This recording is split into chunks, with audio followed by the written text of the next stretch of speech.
Bonjour à tous, on se retrouve aujourd'hui pour la deuxième partie du podcast avec Axel. Donc si vous n'aviez pas vu la première partie qui était plutôt axée sur un peu ton historique du bodybuilding et puis les entraînements, surtout n'hésitez pas à aller faire un tour sur cette première vidéo sur la lancée qu'on était, mais plutôt partie nutrition. Avant tout, n'oubliez pas de nous mettre un petit like, un petit commentaire juste en dessous, de vous abonner, d'activer la cloche, tout ça pour soutenir notre... Sur toi, comment tu as attaqué le bodybuilding, tout ce que tu nous as expliqué. Du coup, sur toute cette phase où tu as justement fait des splits, après changé tes techniques d'entraînement, explique-nous un peu l'évolution de ta diète. Déjà, est-ce que tu as été quelqu'un qui a mis en place rapidement une diète structurée ou c'est quelque chose qui est venu plus tard en fait? Non, dès le départ en fait, ça a été structuré. Dès le départ, je m'étais renseigné pour tout ce qui était entraînement et nutrition, donc sur les sites que j'ai cités dans la première vidéo. Et dès le départ, j'ai voulu faire les choses correctement et pas forcément à fond, mais correctement. Donc le fromage blanc le matin avec le flocon d'avoine, la whey après l'entraînement, les collations. Donc je mangeais 6-7 fois par jour. D'accord, ouais, donc très splitté au niveau des repas. C'est vrai que, alors, excuse-moi, je te coupe, c'est Non, que pour dire qu'il y a, en tant que bodybuilder, il faut décupler d'autant plus le nombre de repas par jour pour optimiser l'apport protéique, parce que la défense de ce type de discours, c'est de se dire, ok, la protéine, physiologiquement, on ne peut pas forcément la stocker. Du coup, plus on va subdiviser les petits apports, plus on va permettre de relancer la construction musculaire, d'où, en général, ils nous disent quoi, tu faisais toutes les 3 heures, tous les 4 heures? Toutes les 3 heures, ouais. Donc, ok, donc toi, tu as appliqué ça dès le début. Je faisais 7h, 10h, 13h. Il y avait 16h, 17h juste avant l'entraînement. Après, il y avait le repas juste après l'entraînement, donc vers 19-20h. Et après, c'était avant d'aller On coucher. aurait une collation avant de dormir. Ouais, c'est ça. Ok, ouais, donc très. Oui, c'était des trucs à la base. Et les mecs qui te disent pour la synthèse protéique, t'es obligé d'en prendre 20 à 30 grammes toutes les 2-3 heures. Ouais. Donc, toutes les... Ouais, donc en plus, niveau source de protéines, bon, ça aurait pu. Maintenant, je pense que tu n'aurais pas le même. Enfin, bon, ce qui est bien, c'est que toi, tu avais déjà eu cette notion. En fait, tu étais parti sur des notions que justement, je pense que tu avais vues aussi sur les sites dont tu nous avais parlé. Et du coup, dès le début, bam, bon, 6-7 fois par jour sur l'alimentation. Bon, du coup, comment ça évolue après ça? Après, ça a commencé à me saouler, en fait. C'est stressant dès que tu rates 5 minutes parce que... je prends l'exemple du lycée parce que du coup j'étais en terminale quand j'ai commencé la muscu, tout ça. Si tu dois aller aux chiottes et que toutes les chiottes sont occupées, mais si 5 minutes par là, à la fin c'est un quart d'heure là, etc. etc. Et moi ça me stressait en fait parce que même au niveau pression sociale, le mec qui est qui est dans la cour, qui est assis, Ouais, tu connais l'environnement du lycée. Et ouais, non, c'était juste chiant. Puis après, sur une collation, c'était celle à 10h, 10h30. C'était 5 tranches de jambon et c'était 30 grammes d'amandes. Ouais. C'est même pas un vrai repas au final. Oui, et puis c'est vrai que là, avec une approche un peu différente, maintenant on peut l'insuline, et du coup, est-ce que ta protéine était utilisée de la meilleure manière possible? C'est même pas sûr. Ouais, c'est ça. Donc, ouais. Mais ça, je savais pas à l'époque. Ouais, bien sûr. Je lisais. Donc, non, au fur et à mesure, je me suis rendu compte que les repas. Mis en place quand même, quoi. C'est ça. Au fur et à mesure, je me suis rendu compte que c'était pas. Ça m'allait pas en fait. Donc, ce que j'ai commencé à faire, c'est rebaisser le nombre de repas. J'ai eu une petite période pendant la première année d'entraînement où j'ai un peu essayé le jeûne intermittent, donc je mangeais pas avant 11h. Mais ça m'avait pas réussi à l'époque. Mais à partir de ma seconde année d'entraînement, j'ai commencé à réduire le nombre de repas. J'en faisais plus que 4, je crois. Ok, donc en fait, toujours pas de petit-déj, ou sinon les 3 gros repas comptant le petit-déj plus une collation? Si, c'était petit-déj et une collation avant l'entraînement. Ok, et du coup après midi et soir et la collation? Voilà, exactement. Okay. C'était petit-déj, déj, goûter, dîner, quoi. Ok, d'accord. J'étais sur ce modèle-là. Et après, au bout de 3 ans, en fait, ce qui s'est passé, c'est que, dans la seconde année, en fait, ce qui s'est passé, c'est que j'ai eu un travail qui me faisait lever très tôt à 5h. Donc, t'as pas faim, en fait, à 5h. Ah ouais, c'est sûr. Et je rentrais pas chez moi avant 11h, 11h30, je crois. Et en fait, du coup, j'ai commencé à faire mon petit déj, limite mixé déj, à 11h30 midi.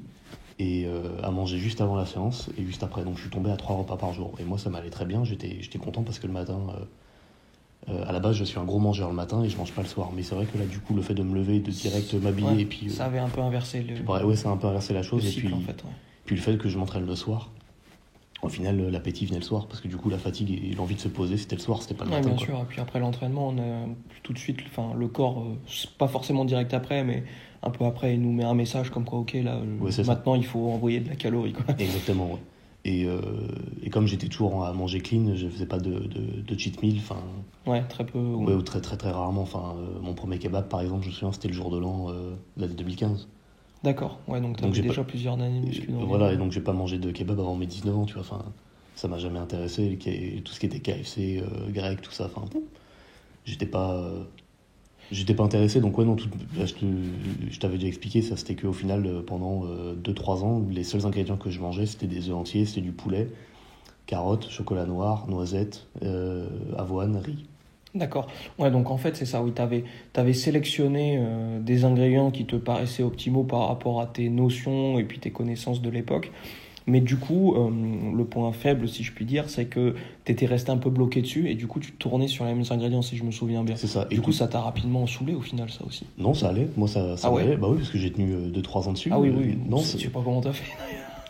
je sais pas, moi ça m'allait, j'étais avec mon porridge le matin, je mettais de la whey dedans. Ouais, puis après, tu peux un peu changer les saveurs là-dedans aussi, donc... Oui, je mettais des fois de la cannelle, des fois je mettais rien, ou je mettais du beurre de cacahuète, tu vois, c'était toujours assez flexible, mais c'est vrai que du coup, oui, je me suis un peu enfermé là-dedans, parce que, il n'y a pas de variété, en fait. Il y a eu un moment où,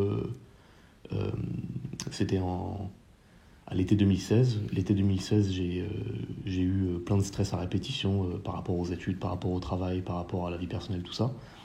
Et au niveau de l'alimentation, j'ai commencé à ne plus pouvoir digérer en fait ce que je mangeais.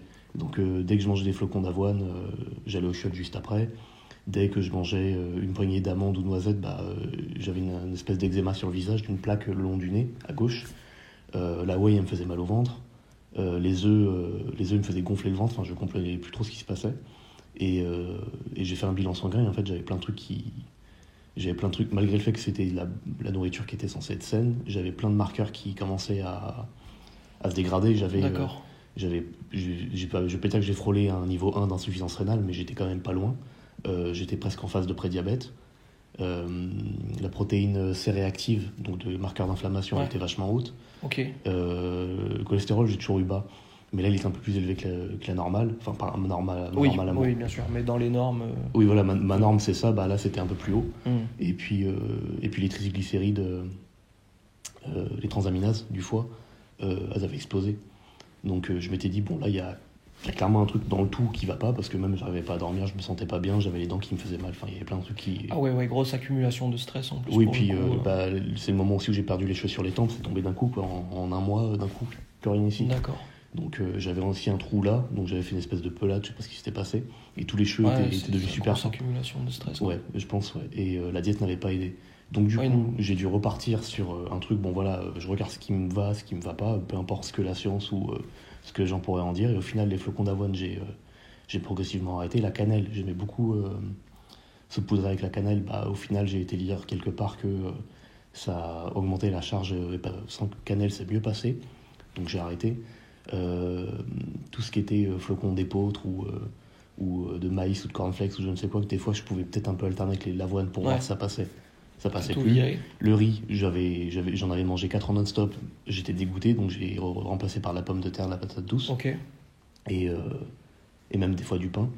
Et puis c'est là que je me suis vraiment mis à fond dans le jeûne intermittent, parce que du coup j'étais tombé sur c'est Thierry Casanova qui s'appelle, donc c'est cette histoire pas de détox forcément, mais juste de voilà, ça, plus, en tout cas entre les repas. Voilà, c'est ça, envoyer de l'autophagie, envoyer des périodes de jeûne même où tu essaies de pas trop boire, comme ça force le corps à augmenter sa capacité adaptative. D'accord. Et en fait là-dessus, c'est comme ça que j'ai retrouvé une santé. Et au niveau de l'entraînement, ce qui s'est passé, c'est que j'ai commencé à avoir moins besoin de métabolisme parce que j'étais pas fatigué, parce que j'étais pas... au niveau de la composition corporelle, ça a jamais changé, je pouvais sécher tout pareil. C'est juste que grâce au jeûne intermittent, j'ai commencé à pouvoir avoir besoin de moins de calories. Et tout ce que je mangeais, je l'utilisais beaucoup mieux. Ok. Il y avait un vrai contraste entre les fois où je mangeais 6000 kcal par jour et que je faisais 76 kg, je crois, ou 78.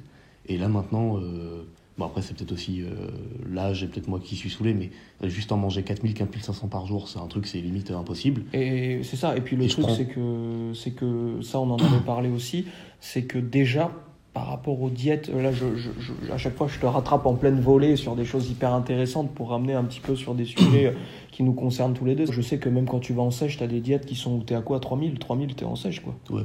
Voilà. C'est vachement élevé par rapport aux standards habituels où on peut voir des gens qui sont en dessous des 2000 calories, souvent à 1005 ou proche des 1000 sur des fins de préparation. Et là, c'est intéressant de voir que toi, tu étais déjà monté très très haut, parce que de base, ça on l'avait expliqué dans l'épisode précédent, toi, de toute façon, tu es un fat burner, hein, tu es un brûleur de calories de base depuis ton enfance, hein, tu as vraiment un capital, je pense, génétique là-dessus, donc tu t'es habitué à ça.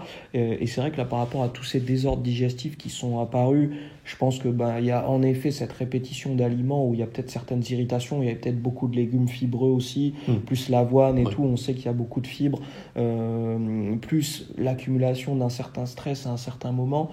Tu as eu des effets un petit peu néfastes, donc tu as eu l'intelligence de switcher, heureusement.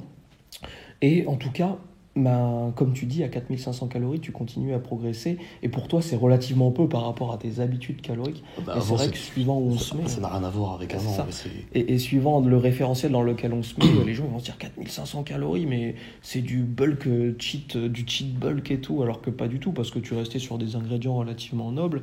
Et au final, il n'était pas sur 6 ou 7 apports par jour, quoi. Tu vois, tu étais toujours sur tes 4 apports par jour. Le matin, je faisais 10 œufs. 150 grammes de flocons d'avoine, dedans je mettais 40 grammes de purée d'amande ou de beurre de cacahuète, et une dose de whey, et je mettais 4 carrés de chocolat noir à côté. C'était le petit-déj. D'accord. Et 3-4 heures après, il y avait 150 grammes de riz qui était pesé cru, le légume. Ok, ouais, donc c'était, en effet, c'est énorme. Après, le truc qui m'a toujours interpellé, et je trouve ça bien qu'on en parle un petit peu dans ce podcast, c'est, moi, la première chose... Allez, 10 œufs plus ta whey, t'étais probablement dans les 80 grammes de protéines. Je dis ça vraiment à peu près sur de l'approximation, mais donc sur une portion qui est quand même vraiment importante par rapport à ton poids, parce que t'étais entre 75 et 80, j'imagine. Du coup, toi, comment tu as vu une différence par rapport au fait de faire les petits apports de protéines, comme on pourrait peut-être un peu plus le conseiller si on le voit, ou pas spécialement? Ça n'a pas changé du tout, les petits apports de protéines. C'était... je pense que ce truc de 20 à 30 grammes, ça doit être un machin, peut-être pour les gars qui sont sous anabolisants, qui prennent tel truc à tel moment dans la journée, et qui du coup peuvent mieux l'anabolisme qui est changé, et leur synthèse protéique est tout le temps H24, donc c'est normal de rajouter toujours la protéine naturelle. Enfin, je peux te citer plein d'athlètes déjà qui font du jeûne intermittent ou qui mangeaient 3-4 fois par jour, qui sont devenus balèzes. Je peux te citer plein de mecs... de guerriers ou de mecs forts de plusieurs civilisations qui mangeaient peut-être une fois ou deux par jour maximum, et qui étaient monstrueux. Voilà, donc performance. C'est ça. Je pense que peut-être à la base le corps a du mal à assimiler une blinde de protéines d'un coup, mais via adaptation et aussi surtout avec les besoins, parce que c'est clair que si jamais tu as et basta quoi. Mais ouais, je pense que quelqu'un qui fait juste du sport et qui casse pas forcément beaucoup de fibres, c'est peut-être pas la meilleure approche, mais quand tu fais de la musculation, surtout des full body du coup comme moi, c'est pas juste biceps triceps qui ont morflé, non, c'est tout partout. D'accord. Donc je pense qu'il y a aussi de ça qui a aidé. Mais non, moi j'ai jamais eu de problème de ralentissement de prise de force, de ralentissement de prise de muscle, juste parce que mes apports en protéines étaient... et puis parce que tu avais diminué la fréquence des repas. Au final, tu es resté sur quelque chose, alors je vais dire d'un peu standard. Ça va peut-être saouler, parce qu'on se dit, ouais, en tant que bodybuilder, il faut que je change tout. Le standard du petit-déj, un repas le midi, un repas le soir, ça marche pas. Enfin, c'est pas ce qu'il me faut. Et là, tu es en train de montrer que même si tu es passé par plusieurs phases, d'être revenu à ça, ça t'a pas empêché de te construire ton physique. Donc là, on va mettre les photos pour que les gens se ressouviennent à chaque fois, puis les photos sont sympas en plus. Mais voilà, de voir qu'au final, en ayant une approche qui, comme tu le dis, en plus socialement est plus simple à gérer aussi, sauf que, bon, évidemment, ta portion est beaucoup plus élevée que quelqu'un au niveau de... maintenant, en plus, la chose intéressante, c'est que tu es revenu au fait de ne plus avoir de petit-déj le matin. Ouais. Tu es revenu sur du jeûne intermittent, alors que là, tu es quand même un athlète relativement avancé. Maintenant, tu as un poids qui est plus de plus avoir de petit-déj. En fait, maintenant, tu n'as plus que 3 apports par jour avec ta collation de l'après-midi. C'est ça, t'a pas fait perdre de muscle, au contraire, tu continues à progresser. Du tout. Non, ça fait du bien. C'est un moment où... Parce que des fois, en fait, autant je peux être gourmand, c'est-à-dire que je peux manger bien et beaucoup, et la même chose, style chocolat, tout ça, enfin, je tape la tablette tout seul. Mais si j'ai pas envie de manger, j'ai pas envie de manger. Et ce qui me fait vachement chier, c'est quand je dois... Mais par contre, tu me dis, maintenant tu rentres, tu manges... Tu sais, moi, je te fais juste mes œufs, je mets de l'huile d'olive, je mets du sel dessus, il faut que je me mette un film pour réussir à tout manger et ne pas avoir l'impression de... Ouais. Tu vois, d'être forcé ou... ouais. Donc le jeûne, en fait, ça permet d'avoir un moment dans la journée où je me dis, voilà, je me lève, je fais mes trucs, et j'ai pas besoin de me prendre la tête avec déjà cuisiner, et puis Et puis ensuite, derrière, manger, mastiquer, avaler, tout ça, il y a des moments où j'ai juste pas envie. D'accord. Et puis, ça permet aussi d'alterner, je pense, entre les phases où... je vais pas dire c'est histoire de... Pour l'exemple, je ramenais ce yin-yang, mais du coup, il y a des moments où tu manges pas, et des moments où tu manges, et des moments où tu t'entraînes, et des moments où tu bois rien et tu dors. Et ben, le fait de switcher entre ces phases-là, je pense que c'est quand même vachement plus sain pour ton esprit. On fait ça. Là, je mange et je fais ça. Là, je m'entraîne et je fais ça. Et ça t'évite d'être toujours dans le mode de je dois manger là, je dois faire gaffe à ça, je dois faire gaffe à ça. Et essayer au final de faire un peu un multitâche avec ton esprit quand il y a des choses qui clairement bloquent en fait. Ouais.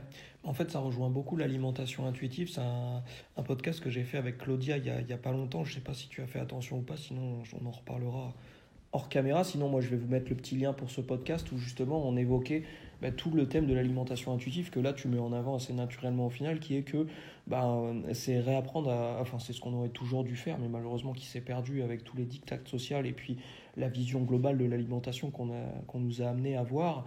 Pas faim. Tu vas peut-être pas te forcer à manger comme tu as pu le faire dans les débuts, parce que tu te dis peut-être que le corps est en train de m'envoyer un signal comme quoi là, c'est pas la manière la plus optimale de m'apporter de la calorie, parce que je vais peut-être pas la digérer correctement, je vais peut-être avoir mal au ventre derrière ou peu importe. Et du coup, toi, tu as vraiment réappris à écouter ces signaux-là. C'est-à-dire que y a certains moments où tu te sens plus à l'aise pour manger, où là, tu vas envoyer. Ça peut peut-être être même pas un seul moment, ça peut être plusieurs jours où... Enfin, moi, ça m'arrive. C'est pour ça que j'ai dégonflé, j'ai mis le pull pour essayer. Bref. Attends, mais pause, ça reste comme ça, Axel, ça m'arrange. Voilà, je te remercie. Où justement, là, j'ai beaucoup moins d'appétit. Et c'est vrai qu'à une époque, même quand je chopais des virus, je me forçais à quand même manger. Je me disais, non, il me faut mon quota de calories, mon quota de protéines, parce que mes progrès et tout, ça passera au-dessus du virus.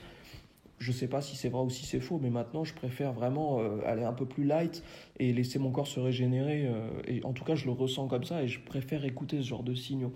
Et je trouve qu'un gros problème qu'on a actuellement, là je reprends un peu les éléments que j'ai évoqués dans ce podcast en question, c'est que on essaye de se forcer à justement se dire non mais ça marche en mangeant 6 fois par jour et autres, et quitte à plus écouter du tout ce qu'on a comme signaux, et perdre en fait ce lien qu'on a avec notre corps, et ça en devient hyper néfaste, et c'est ce que je peux reprocher à l'industrie globale du fitness ou même du bodybuilding actuel, c'est qu'on en est arrivé à quelque chose où on a totalement coupé les liens avec cet état psychologique de... Alors je vais dire de plénitude ou de fait d'être en osmose, une sorte d'osmose entre les deux, pour du diktat scientifique et parfait, un peu orthorexique, mais justement qui devient presque contre-productif parce qu'on se rend compte qu'il y a beaucoup de choses qu'on ne comprend pas spécialement par rapport au corps, parce que ce n'est pas une science exacte et il n'y a pas de théorie parfaite. Il y a beaucoup de théories différentes, ça peut se croiser, bien sûr il y a des grandes choses qui se recroisent et qui sont entre guillemets sûres, et podcast où justement tu as tes entraînements, tes trucs, tu t'es allé sur des choses différentes et au final, tu es resté sur ce qui te donnait les meilleurs résultats par rapport à ton propre ressenti. Ça, on a tout compris quand on peut se permettre d'aller là-dessus et d'avoir des bons ressentis. Donc, justement, si je peux donner un conseil, je pense que tu vas me rejoindre, Axel, c'est de sortir de justement ces choses préétablies. Et au final, c'est un peu la même chose que j'évoquais et qu'on évoquait dans le premier podcast, c'est depuis très longtemps, même au niveau des ingrédients, et qui n'osent pas sortir de ça parce qu'ils ont peur de sortir de justement ce truc scientifique. Non, mais là, je suis sur les bonnes zones, il ne faut pas que je sorte de ça parce que je vais régresser ou autre. Et justement, là, toi, tu casses tous les codes en bouffant 10 œufs en un seul repas.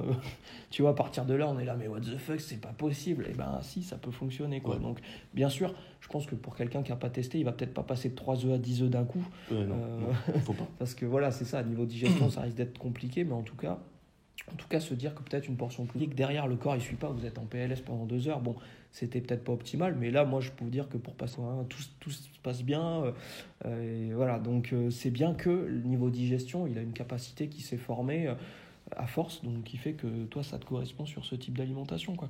Après pour excuse-moi, tu vois, je pars en vrille à chaque fois, je me recentre un peu par rapport à l'odeur. Je reconnaissais qu'en fait l'huile d'olive que j'utilisais, parce que je cuisais tout avec l'huile d'olive, je me disais ça peut pas forcément être bon de manger des acides gras qui sont du coup monoinsaturés, donc oméga 9, à haute température, même si à la base ça peut tenir en fait. Et en fait je me suis aussi penché sur beaucoup de choses au niveau de l'alimentation qui est plus carnivore, parce qu'en ce moment il y a la comment on appelle ça, C'est la mode en fait. Il y a eu la mode des véganes pendant des années. Maintenant, tous les véganes qui sont complètement flingués au niveau de la thyroïde, du métabolisme et tout, ils sautent sur C'est cadeau, les véganes. ils sautent sur le, ils sautent sur le wagon, tu sais, de la diète carnivore. Donc, si tu manges D'accord. t'as le droit de manger que du beurre d'origine animale. Tu peux manger que des morceaux de la bête, quoi, animaux. Du coup, on t'encourage à manger des abats et des endroits, genre des têtes de veau, des pieds de porc, des trucs comme ça qui sont blindés de gélatine et de, Ça se tient. comment on appelle ça, Collagène. voilà, de collagène, merci. Et à la limite un peu d'œuf, mais surtout vraiment te concentrer sur les trucs qui viennent vraiment d'animal, surtout du bétail et autres. Et sur le papier, tu te dis, mais c'est quel genre de dinguerie ça encore.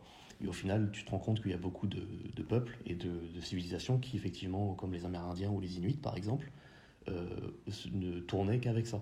Ne peuvent manger que de la viande et des produits animaux. Et qui, du coup, ont un métabolisme qui s'est totalement adapté à ça. Et voilà, et à chaque fois, on le voit, ils tombent pas malades. Quand ils tombent malades, c'est pour mourir. Quand ils sont blessés, ils cicatrisent vachement vite. Ils ont une excellente mémoire, ils perdent pas leurs cheveux. C'est les peuples qui ont le moins de problèmes de vue. Donc on se dit, bon, corrélation, causation, bon, pour être le... On appelle Vecteur hormonal. Ouais, vecteur hormonal, c'est Ouais. précurseur hormonal. Précurseur En hormonal. écureuil. Et ouais, c'est le biais de la nature, on habite dans la nature, oui, donc pour un bûcheron comme lui, c'est magnifique. Non, il y a des petits L'écureuil court. Il y a des petits écureuils. Donc ouais, AGS précurseur hormonal, ça reste C'est hyper ça, ouais. intéressant, ben ça on en est convaincu. Qui est cholestérol et autres, ça va être là ta matrice pour faire des précurseurs d'hormones stéroïdiennes. Donc voilà en fait, et je me suis dit, bon, bah tant qu'à faire l'huile d'olive, je commence un peu à en avoir marre, même si je sais que c'est bon, je vais tenter avec un peu de beurre. Et du coup, D'accord. maintenant je mets du beurre, et au final, c'est vrai que les œufs avec le beurre, tu sens que tu prends la patate en fait. Tu sens qu'il y a un truc, t'es là, tu sens que tu as mangé quelque chose de vachement riche. Et je me disais, bon, c'est vrai que c'est pas le genre de truc qu'on va te recommander. Mais en même temps, ça a été prouvé et observé que le corps peut tout seul produire ses oméga 9. T'as pas besoin de les apporter par l'alimentation, il peut les synthétiser tout seul. Oui, c'est sûr. Et les oméga 6 et 3, aujourd'hui, ça va très vite à aller dans le trop au niveau des oméga 6 et pas assez dans les oméga 3. Donc au final, même si tu veux beaucoup d'oméga 3, au final, les meilleures sources pour avoir de l'EPA et la DHA, ça va être dans les produits animaux. Parce que si tu vas sur les produits végétaux, les huiles végétales, style chanvre et lin par exemple, Ouais, c'est les acides gras ALA que tu vas avoir. Donc tout aussi bien pour la santé, mais pas aussi efficace et aussi recherché que les EPA et le DHA que tu trouves dans les oméga 3, justement, l'huile de poisson, krill et morue. Donc, j'aime bien le personnage. Salut Will si tu regardes. Et où justement lui il met vraiment des corrélations, enfin il pose des questions en fait intéressantes sur le fait que les oméga 3 seraient peut-être pas forcément bénéfiques à moyen long terme pour le corps par des processus un peu complexes qu'on va pas forcément mettre en avant ici. Par contre c'est vrai que la chose, je pense qu'il sera éventuellement d'accord, en tout cas moi je trouve que c'est une bonne chose, c'est que se dire peut-être qu'aller chercher des suppléments en oméga 3 parmi de la complémentation alimentaire, c'est pas forcément la meilleure des stratégies. En revanche, de se dire qu'il y a justement une matrice ou un réseau d'oméga 3 présent naturellement dans une source, par exemple un poisson gras ou autre, si on peut réussir à l'avoir de qualité, et ben là vous bénéficiez d'une source de protéines intéressante. Plus vous avez en effet des acides gras polyinsaturés, mais qui sont présents d'une manière pseudo-naturelle à l'intérieur, donc qui sera forcément plus biodisponible, je pense, que dans un autre endroit. Donc là, on se dit feu vert, quoi. C'est vrai que toi, tu as eu une grande période où tu mangeais beaucoup de poissons gras, si je me souviens bien. ouais, tous les midis. Ouais. Toujours actuellement ou... Non. Ouais, ça a été pendant plusieurs Non, mois. ça passe beaucoup moins en ce moment. D'accord. Là, par les fêtes, j'ai mangé du saumon, mais non, le poisson, c'est pas... Si tu me donnes le choix entre de la viande et du poisson, je puisse aller côté viande. Ok, Donc, ouais. du coup, oui, en fait, tu as switché un peu naturellement du coup sur le beurre. Je sais que tu manges beaucoup de chocolat noir aussi. Donc maintenant, en fait, tu as principalement au niveau de tes macronutriments, oui, je me trompe pas.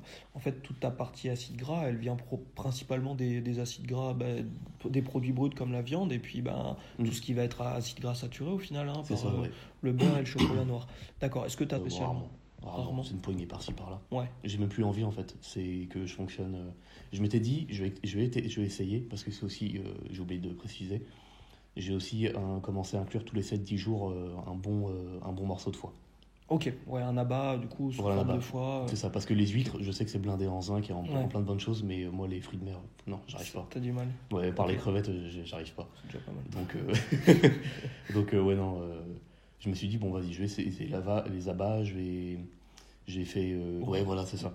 Et, et je m'étais dit, bon, regarde, si tu pèles, si t'as les cheveux, ils font une tête bizarre, si ton haleine elle change, si tu sens que t'es pas bien.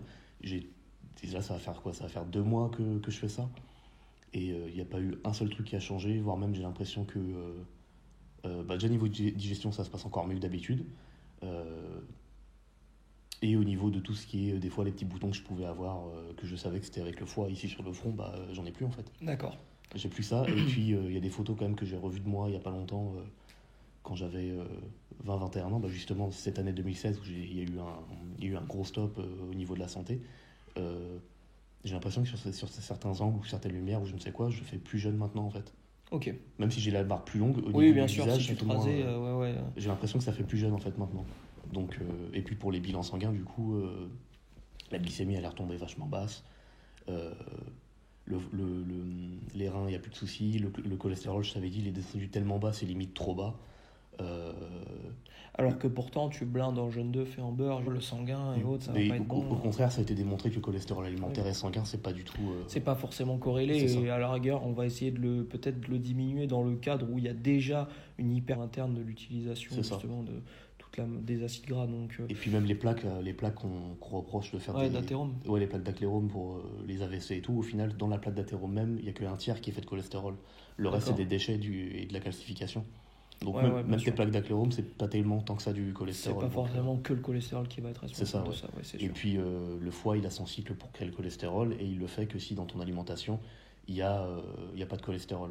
Donc si tu as un cholestérol élevé, c'est que le foie doit le produire lui-même. Ouais. Et que tu es sous stress. Passe tes examens, ont le cholestérol plus élevé, mais dès que c'est fini, ça revient à une baseline. Donc les gens qui ont une cholestérol élevé. Voilà, Ouais, merci. c'est ça, ouais. Élevé, c'est qu'il doit y avoir un stress chronique quelque part, il y a des trucs à accumuler, et puis. Ouais, il n'y a jamais une seule source. Hein, Oui, vrai voilà, que c'est toujours un système en c'est fait, c'est un jamais un cercle seul truc. vicieux, ouais. Tu peux pas juste mettre une étiquette sur un symptôme et dire voilà, on fait ça, on Bien donne sûr. tel produit, c'est fini. Donc voilà, mais moi, j'ai jamais eu aucun souci de cholestérol, une seule fois.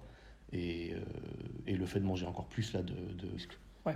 Parce que là, du coup, juste pour info pour les gens qui regardent, t'es à 12 œufs par jour entier. c'est ça. Donc entier avec le jaune. Des œufs bio au plein air, ouais. Ouais, et ça justement on va y venir après, je voulais une question à te poser par rapport à la qualité des ingrédients.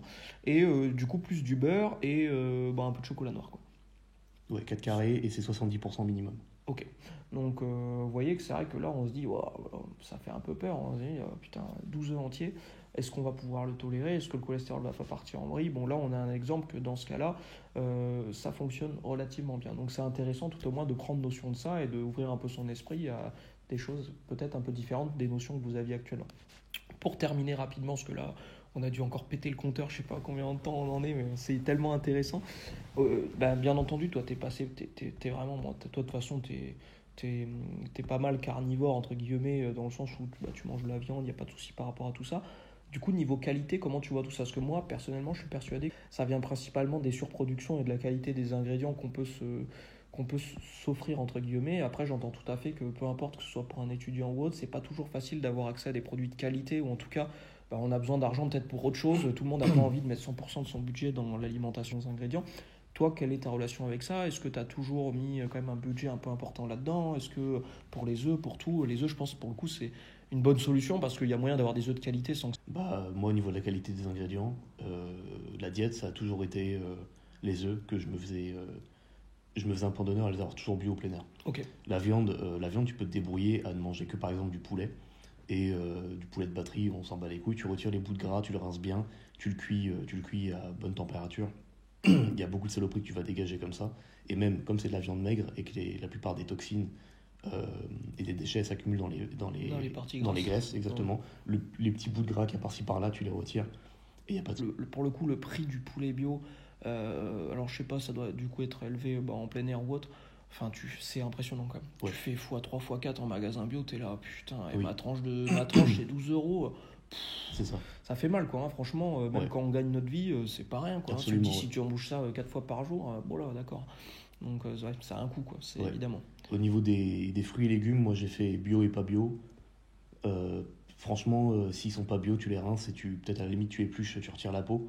Et tu perds déjà une bonne partie de ce qui a pu être déposé dessus éventuellement, voilà, peut être toxique, ouais, bien entendu. Et, moi je fonctionne beaucoup les légumes, si surgelés, je prends les poêlés, c'est tout mélangé, ou alors je prends des En fait, ce qui est bien, c'est que les surgelés par rapport aux frais et aux boîtes de conserve, c'est que déjà, le froid, ça a conservé beaucoup de choses. Donc, par rapport aux boîtes de conserve qui ont perdu quand même vachement de densité nutritionnelle, c'est mieux.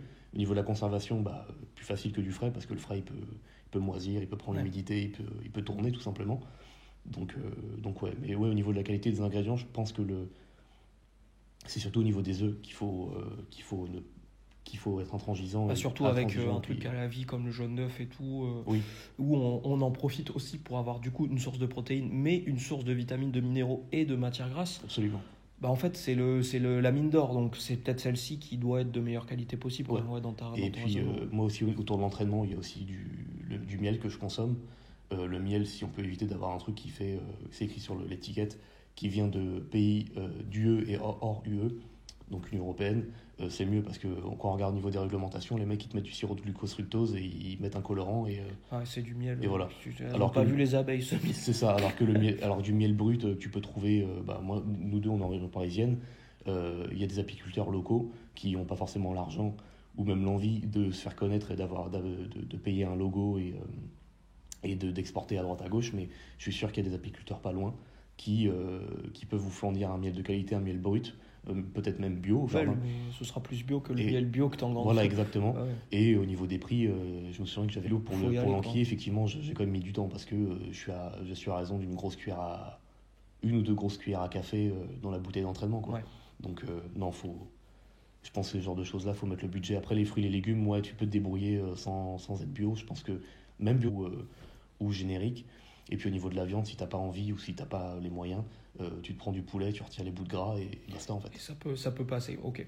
Donc pour faire une petite conclusion sur cette partie du podcast, je pense qu'en effet, il faut faire attention à toutes les tendances qu'on voit passer et il faut justement, même j'ai envie de rester sur la même tendance ou peu importe, on est capable de faire le lien avec des précurseurs hormonaux, avec justement la qualité de l'ingrédient, ça c'est passionnant.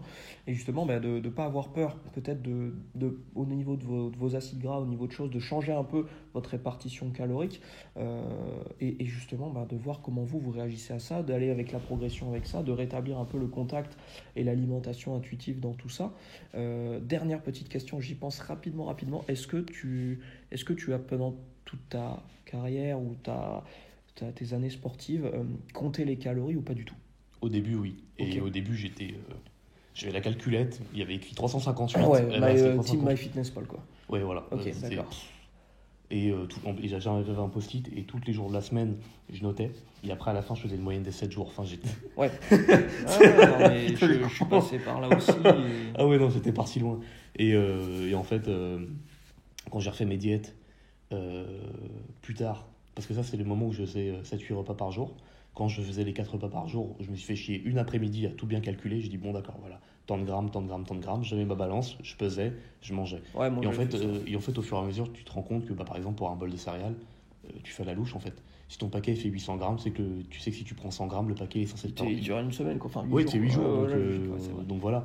La viande, si t'achètes par les combines pour pouvoir situer. Voilà, et donc maintenant, quand je dis que je mange 4000-4500 kilocalories, c'est parce que je sais qu'une fois, juste pour tester, j'ai été me faire une journée type, et je sais que c'est ça. Et après, t'as des portions équivalentes, mais maintenant, t'es plus dans la précision extrême. Oui, voilà, si je fais mes 12 œufs, que je mange une baguette, la baguette, je sais que c'est 280 grammes, c'est à peu près 30 calories, voilà. Les légumes, c'est 20-30 kilocalories au 100 grammes, que j'en mange 500 ou 300 grammes, on s'en fiche en fait, c'est la même chose. Et puis je m'avance, tu me dis si je me trompe, mais je pense qu'actuellement en plus, si jamais tu sens que, je sais pas, le soir, là, en rentrant après ton entraînement, t'as un peu plus d'appétit, tu vas pas t'emmerder, tu vois, t'as pesé ta portion de pommes de terre, si t'as envie de te resservir, tu te ressens de toute façon. Oui, voilà, tu regardes dans le miroir visuellement, et puis si tu vois que tu prends du gras trop vite, tu te calmes, et si tu vois que ça bouge pas, tu sais que tu peux manger un peu plus, et si au contraire tu fais une sèche, que ça descend trop vite, tu arrêtes, tu remanges un peu.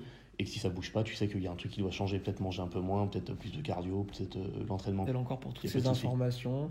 N'hésitez pas à nous laisser un petit commentaire et à nous dire ce que vous pensez de toute cette approche par rapport à Axel, par rapport à vous, votre alimentation, les blocages éventuellement que vous avez. Ce serait passionnant. Rejoignez-nous sur les réseaux sociaux, Axel sur Ezoviac, moi sur Jordan Béjoli. Je vous dis à très bientôt pour la prochaine partie du podcast et restez artistiques. Ciao.